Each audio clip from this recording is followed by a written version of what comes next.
여러분 혹시 이 약속, 영화로도 예전에 있었잖아요. 이 약속에 대해서 어떻게 생각하시나요? 약속은 반드시 지켜야 된다. 이렇게 생각하시는 분 한번 새끼손가락 이렇게 살짝. 네.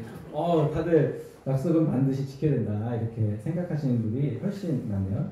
아니면 상황에 따라 지킬 수도 있고 또 못 지킬 수도 있다. 이렇게 생각하시는 분 혹시 있나요? 새끼손가락.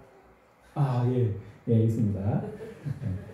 저는 개인적으로 약속은 꼭 지켜야 된다라는 생각을 가지고 있습니다. 우리가 물론 부득이하게 지키지 못할 때가 있어요. 그러면은 그럴 때는 어떻게 되죠? 시간이 좀 지나서라도 약속을 지키기 위해서 우리는 노력을 해야 합니다. 조금 늦더라도 나중에라도 꼭 지켜야 된다는 것이죠. 우리 부모와 자식 간에 약속은 어떻게 할까요? 약속을 안 지키면 보통 이렇게 반응합니다. 정민아, 너 게임 끊는다고 했어? 안 끊는다고 했어? 그러면 어떻게 하죠? 알았어요. 엄마? 네. 제가 게임 끊는다고 약속했으니까 노력할게요. 끊을게요. 이렇게 반응하죠. 반대로 자녀들은 부모님에게 어떻게 할까요?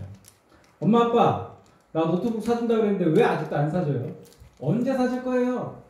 이렇게 당당하게 요구를 합니다. 그럼 부모님은 어떻게 하죠? 그래, 알았어. 내가 깜빡했어. 내가 다음 주 중에 사줄게. 이렇게 해서 시간을 정해놓고 또 사주려고 이제 노력을 하십니다. 우리가 이처럼 당당하게 약속을 요구할 수 있는 것은 바로 서로 신뢰하고 있고 이 약속을 부모님이나 자녀들이 지킬 거라는 것을 믿기 때문이죠. 오늘 말씀도 아브라함과 하나님의 약속에 대해서 중점적으로 다루고 있습니다. 아브라함은 싸움에 승리했고요. 롯과 포로들 구했지만 이 마음 한켠에는 불안감이 있었어요. 왜냐하면 이 동쪽의 왕들이 잠깐은 전쟁에 패했지만 다시 규합해가지고 군사들을 이끌고 다시 넘어온다면 수적으로 불리한 아브라함은 전쟁에 패할 수밖에 없는 상황이 있습니다. 그러니 자신만 죽는 게 아니라 누구도 죽어요? 그 가족까지도 다 위험에 처해 있는 상황이었어요. 그 불안에 떨고 있는 아브라함에게 하나님께서 똑똑똑 환상으로 찾아오셨습니다. 창세기 15장 1절 함께 읽겠습니다. 시작. 이후에 여호와의 말씀이 환상 중에 아브라함에게 이르시되 아브라함아 두려워하지 말라. 나는 내 방패여 너의 지극히 상급이니라. 아멘.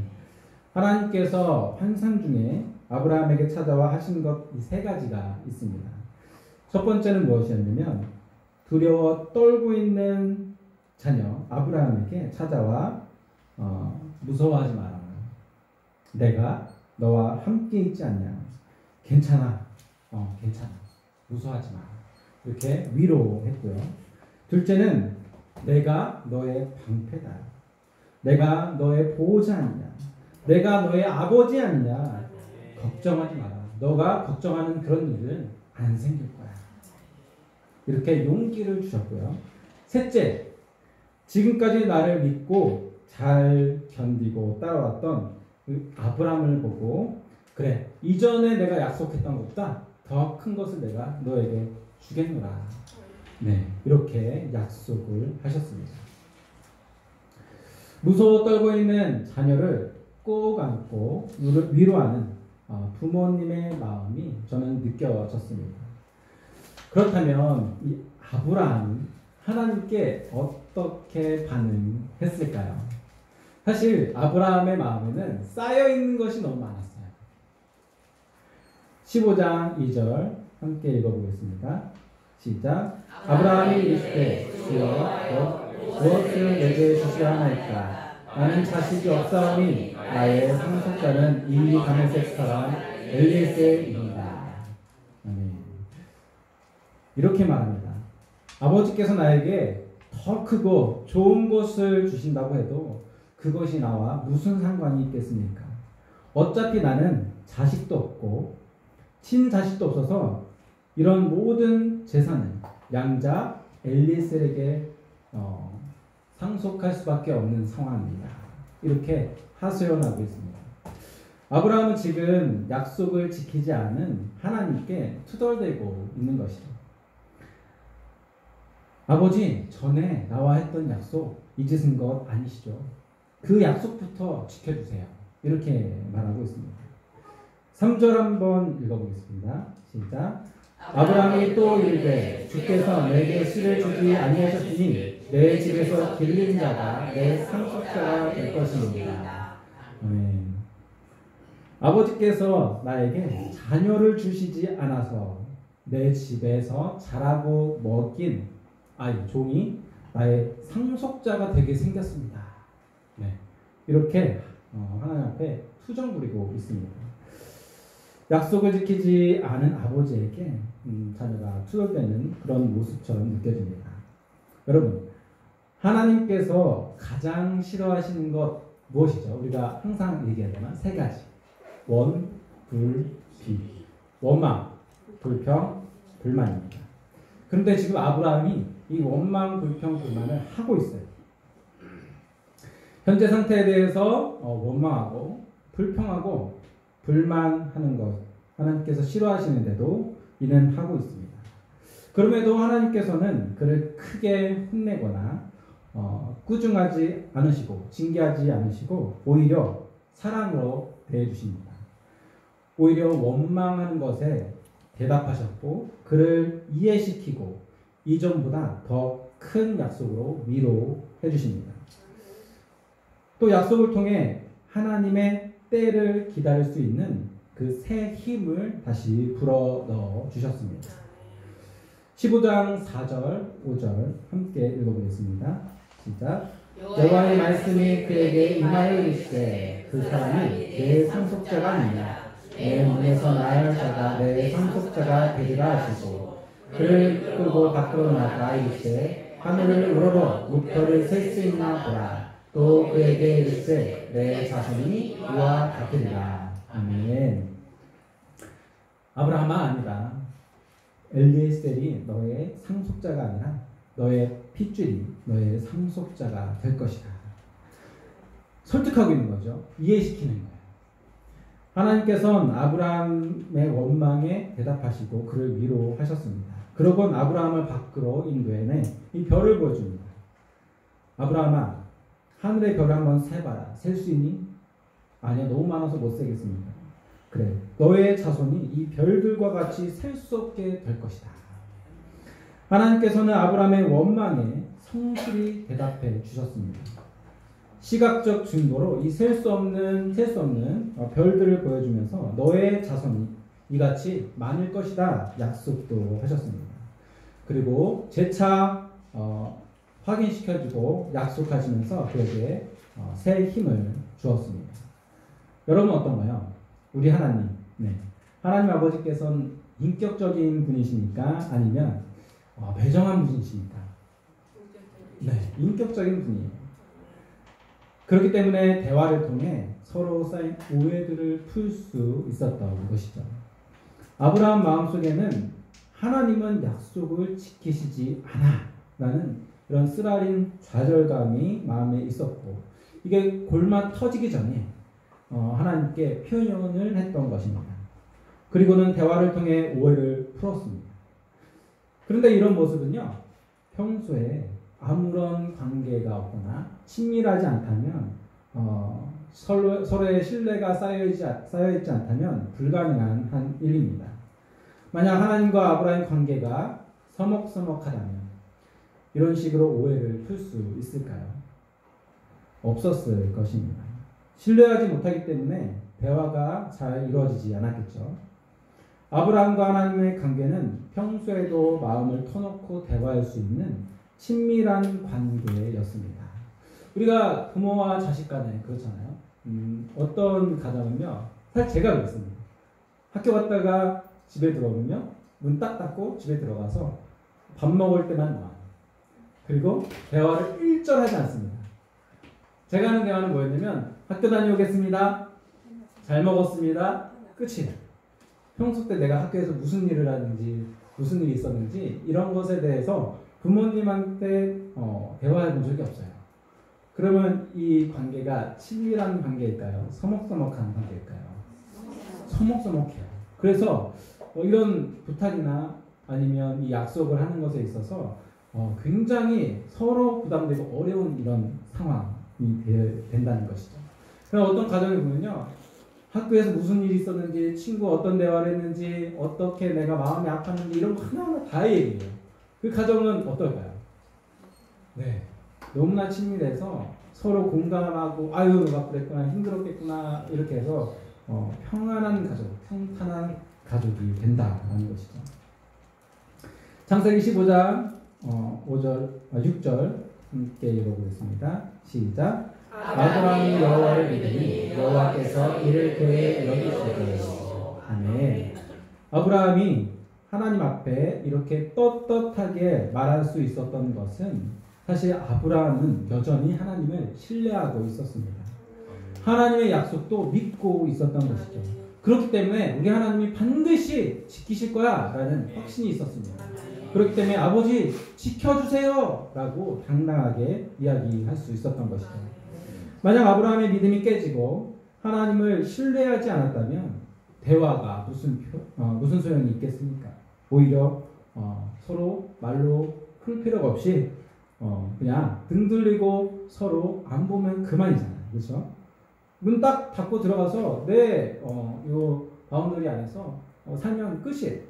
그런데 서로 오해를 풀고 대화했다라는 것이죠. 약속의 오랜 기다림에도 불구하고 신뢰와 믿음을 잃지 않은 아브라함을 보면서 하나님은 감동을 받았어요. 아 그래 기특하구나. 너가 나를 끝까지 믿고 있구나. 그렇잖아요. 부모님이 내가 이걸 사주기로 했어요. 그런데 가정 형편이 어려워서 당장 못 사줘요. 그러나 이 아이는 언젠가 우리 아버지가 사줄 거야, 부모님이 사줄 거야 라는 마음으로 끝까지 기다리는 마음. 그것을 만약에 부모님이 알고 있을 때 어떤 마음이 들겠어요? 아, 그래 얘가 나를 여전히 기다리고 믿고 있구나 라는 생각이 들지 않겠습니까? 하나님도 그와 같았습니다. 아브라함아 너의 말이 맞다. 약속을 지키라 떳떳하게 말한 너의 요구가 합당하다. 이렇게 말씀하신 것이죠. 서로 친한 관계가 느껴집니다. 여러분 관계가 친해지려면 우리가 어떻게 해야 할까요? 관계가 친해지려면 어떻게 해야 되죠? 자주 만나야 돼요. 우리가 서로 다른 남과 여자가 만나면 어떻게 되죠? 자주 만나야 얼굴 자주 보고 그래야 친해지잖아요. 근데 대화도 당연히 많이 해야 돼요. 대화를 많이 하고 공감하고 해야 우리가 친밀함을 쌓을 수 있습니다. 일방적으로 내 말만 쏟아내는 이 대화는 친밀할 수 없죠. 소통할 수 없기 때문에 감정을 공유할 수 없기 때문에 우리가 친밀해질 수 없습니다. 하나님과 우리의 대화는 무엇이죠? 하나님과 우리가 대화하는 것 무엇일까요? 네, 기도입니다. 우리 다 알고 있어요. 네. 기도가 바로 하나님과의 대화입니다. 우리가 대화할 때, 야 이것 좀 해, 너 저것 좀 해, 야 이거 너 하고 가야 돼, 이렇게 얘기하는 거는 대화가 아니죠. 뭐죠? 명령이에요. 명령. 그런데 우리가 어느 순간부터 물론 이제 하나님께 요청하는 그런 기도 있잖아요. 주님 이거 주십시오. 주님 하십시오. 주님 이루시옵소서.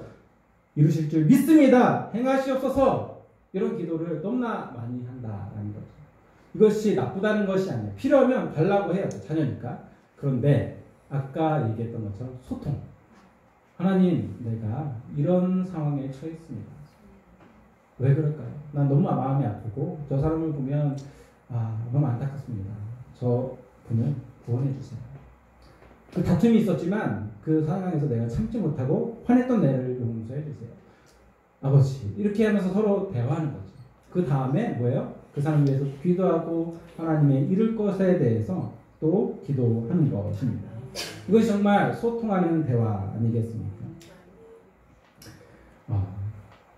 저도 기도를 사실 많이 했습니다. 가정 형편이 어렵다 보니까 어떤 기도를 많이 했어요? 하십시오. 주십시오. 이루십시오. 네, 이런 기도를 굉장히 많이 했어요. 무려 하루에 4시간씩. 근데 이게 좀 이상한 데 가잖아요. 4시간씩 계속 달라고 해요. 네. 하나님 뜻은 궁금하지도 않아요. 내 상황, 이것만, 형편만 벗어나면 그냥 끝인 거예요. 아버지 좀 바꿔주세요. 내 환경 좀 바꿔주세요. 가난을 벗어나게 해주세요. 주님, 좋은 직장 주세요. 맨날 이렇게 4-5시간 기도하는 거예요. 그러니 삶이 변하겠습니까? 안 변하겠습니까? 아니요. 변하기 시작할 때가 언제였냐면 이거였어요. 내가 우리 학생들한테 상처를 줬어요. 왜냐면 이 가난함 때문에 이 친구가 다른 사람이 음식 먹는 거를 보면서 막 너무 먹고 싶어 하는 거예요. 그래서 그거 보면서 야, 너 누가 그렇게 사람들 앞에서 그렇게 하냐? 막 뭐라고 했어요. 왜냐면 저의 그 아팠던 기억들이 상처가 생각나서 그렇게 했던 것을 나중에 알게 되었어요. 그러고 나서 하나님 앞에 또 가서 기도합니다. 주님 막 기도하는데 딱 기도가 멈춰지더니 이런 마음이 있는 거예요. 야, 너가 너 입술로 다른 사람에게 상처를 주고 내가 가서 기도하느냐? 이렇게. 내가 너의 기도를 다시는 받지 않겠다. 이렇게 얘기하시는 거예요. 그래서 주님 그럼 어떻게 해야 됩니까? 가서 사과해라. 그 친구가 중학교 2학년이었어요. 그런데 불러다가 사과를 했습니다. 미안하다. 선생님이 못나서 과거에 나도 상처가 있었기 때문에 이렇게 해서 너에게 화를 낸 거야 라고 하는 순간에 그 친구도 나에게 안 좋은 감정이 있었는데 다 풀어지고요. 오히려 이전보다 더 좋은 관계가 형성이 되었습니다. 우리는 너무 편한 길을 택해요. 하나님 앞에 회개합니다. 주여 용서하여 주시옵소서. 그리고 끝이에요. 얼마나 편합니까? 그런데 진짜 관계 회복은요. 회개뿐만 아니라 그 사람에게 가서 용서를 구하고 관계를 회복하는 것이 정말 친밀한 관계를 유지하는 것입니다. 창세기 15장 7절 말씀 읽어보겠습니다. 시작. 또 그에게 이르시되 나는 이 땅을 내게 주어 소를 삼게 하려고 너를 갈대아의 우르에서 이끌어낸 여호와이다. 아멘. 아브라함아, 이 땅을 너에게 주려고 너를 갈대아의 우르, 이 시골에서 이끌어낸 네가 바로 나 여호와 하나님이다.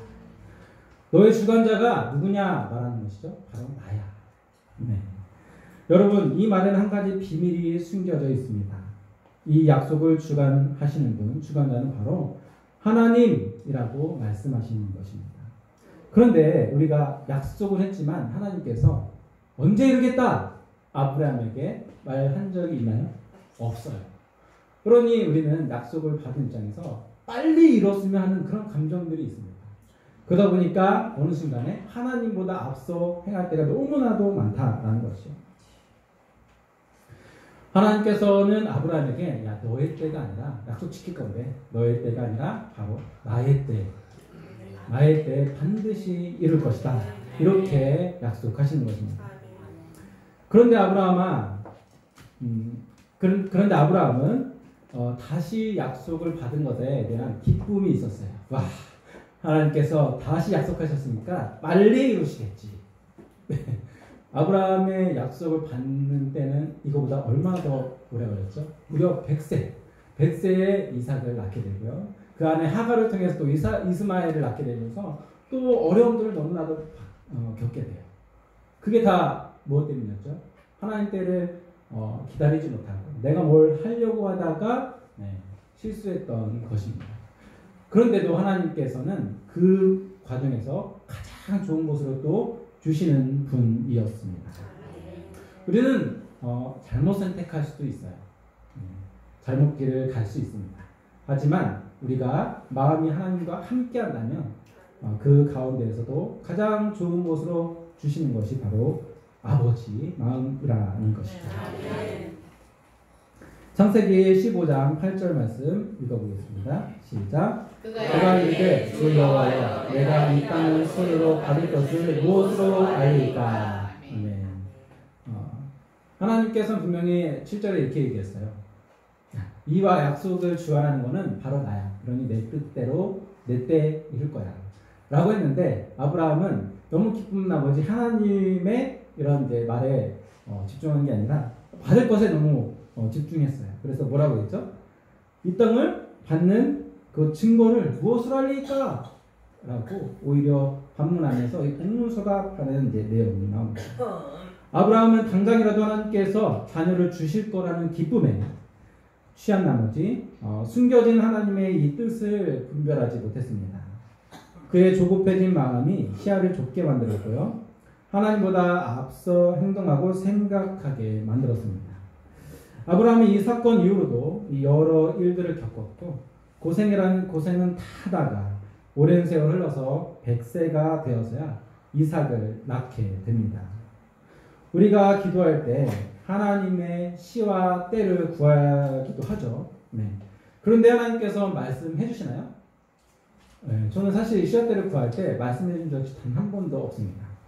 그래서 왜 그럴까 생각해 봤거든요. 몇 날 며칠 내가 이때 너에게 이룰 것이다 라고 하면 그 이후로 우리는 기도합니까? 안 합니까? 안 합니다. 왜? 어차피 이루실 건데 뭐하러 기도해요? 네. 그렇게 우리가 할 거라는 것을 하나님은 다 알고 계셔요. 그래서 우리가 때와 시를 말씀해 주지 않고 언제나 줄까? 저제나 줄까? 매일같이 하나님 뜻을 구하고 끝까지 받을 때까지 이루실 때까지 기도하게 하신다라는 것이죠. 어느 부모님이 자녀와의 관계가 이 단절되길 원할까요? 결국 기도하지 않는다는 것은 하나님과의 관계가 우리가 끊어지고 단절되게 만드는 것입니다. 그렇기 때문에 하나님께서는 꿈을 주시고 비전을 주시고 약속은 하시지만 언제 이루신다라는 것은 확실하게 이야기 안 해주신 이유가 관계를 계속해서 이어가기 위해서라는 것이죠.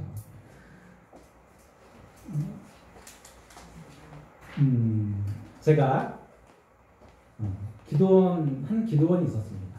이 기도원에 놀라운 일들이 일어나기 시작했어요. 암 환자가 와서 고침받고 돌아오고요. 귀신 들린 자들이 와가지고 귀신들이 쫓아나는 이런 능력들이 나타나는 교회였어요. 그런 소문들이 퍼지기 시작하니까 어떤 일이 일어나죠? 사람들이 막 몰리기 시작했습니다. 그 장소가 좁은 장소가 아니었어요. 이 예배당보다도 한 5배 정도 크기의 장소임에도 불구하고 땅도 넓어서 농사 짓고 금식 기도한 사람 그걸로 이제 음식 해가지고 막 주고 했었죠. 그런 능력들이 나타나는 교회였는데 그날 저도 이제 7일 금식 기도하러 갔는데 목사님께서 이렇게 말씀하시는 거예요. 하나님께서 우리 이 지경을 넓히신다 약속하셨다. 그래서 우리 건물도 증축하고 여기에 지을 거야. 그런데 그렇기 위해서 우리가 기도해야 합니다. 라고 했어요. 그래서 사람들이 그걸 놓고 막 기도를 했습니다. 그리고 금식 기도가 끝나고 집으로 돌아갔어요. 그리고 1년 후에 찾아와서 이번에는 7일이 아니라 3일 금식 기도를 이제 하게 됐어요. 그런 집회 과정에 목사님이 이렇게 말씀하십니다. 기도를 1년 동안 했더니 하나님께서 그때를 땡겨서 오래 증축하게 하시겠다 이렇게 했다라고 이제 말씀하신 거예요. 저는 그 말을 들었을 때 조금 과연 그게 맞을까라는 생각이 들었는데 왜냐면 하나님은 언제 이룬다고요? 하나님의 때에 이루세요. 그런데 우리가 기도했다고 그 때를 땡기거나 늦추거나 한다는 것은 그 주관자가 누구예요? 하나님이 아니라 우리가 되는 것이죠. 그때 좀 경계심이 있었는데 그리고 나서 6개월 동안에 증축하고 50억이라는 돈을 들여서 건물을 지었습니다. 그때부터 난리가 나기 시작했어요. 그게 수련회 오는 이 학생들이 패싸움이 나가지고 막 혈흔이 낭자할 정도로 막 경찰들이 구급차가 막 오고 이런 일들이 막 생기고요. 그리고 그 50억이라는 돈을 마련하기 위해서 어떻게 했을까요? 대출 받았어요. 성도 한 명 한 명 이렇게 해가지고 대출을 받았는데 대출금을 갚지 못해서 이제 싸움이 일어나기 시작합니다. 내 대출금 어떡하냐? 나 지금 보증 섰는데 어떡하냐? 이런 싸움들이 벌어지기 시작하더니 갑자기 교회가 교회가 아니죠. 기도원이 밑으로 돈도박질 치더니 1년 사이에 은행에 저당 잡혀서 넘어가게 되었습니다. 그리고 교회가 완전히 없어지게 되었죠. 그런 모습을 보면서 하나님의 때는 항상 정해져 있고 하나님께서 이루신다라는 것입니다. 우리가 가장 경계해야 되는 것은 무엇이냐면 하나님보다 앞서가는 것입니다. 그 가운데는 항상 어떤 마음이 있냐면 바로 조급한 마음이에요. 그래서 아브라함도 조급한 마음 때문에 하갈을 통해서 자녀를 낳고 그 이스마엘을 통해서 지금까지도 괴롭힘, 서로 분쟁하고 이런 가시가 되지 않았습니다. 우리가 어떻게 된다고요? 네, 하나님 때를 기다리며 끝까지 기도해야 합니다. 하나님의 약속을 받는 믿음은 결국 하나님과 친밀한 대화, 곧 기도하면서 하나님의 때를 기다리고 끝까지 하나님께서 이루실 때까지 기다리고 기도하는 것입니다. 그럴 때 우리는 하나님의 일하심에 동참하게 되고요, 참여하게 되고요, 하나님께서 이루셨다는 것을 깨닫게 되는 것입니다. 우리 물된 동산교회 모든 성도님도 하나님의 약속을 받는 믿음, 끝까지 기도하는 믿음을 갖기를 예수님의 이름으로 축복하고 기도합니다. 네. 사랑해 주님 감사합니다. 주님 매일매일 기도함으로 말미암아 하나님과 소통하게 하시고 친밀하게 하시고 아버지께서 이루실 모든 약속들을 우리는 동참하고 참여할 수 있는 은혜를 저에게 허락하여 주시옵소서. 그래요 주님, 이것이 우연하게 일어난 것이 아니라 하나님께서 하셨구나 라는 것을 우리는 깨닫고 증거하며 간증할 수 있는 그런 마음을 허락하여 주시옵소서. 감사드리며 예수님의 이름으로 기도합니다. 아멘.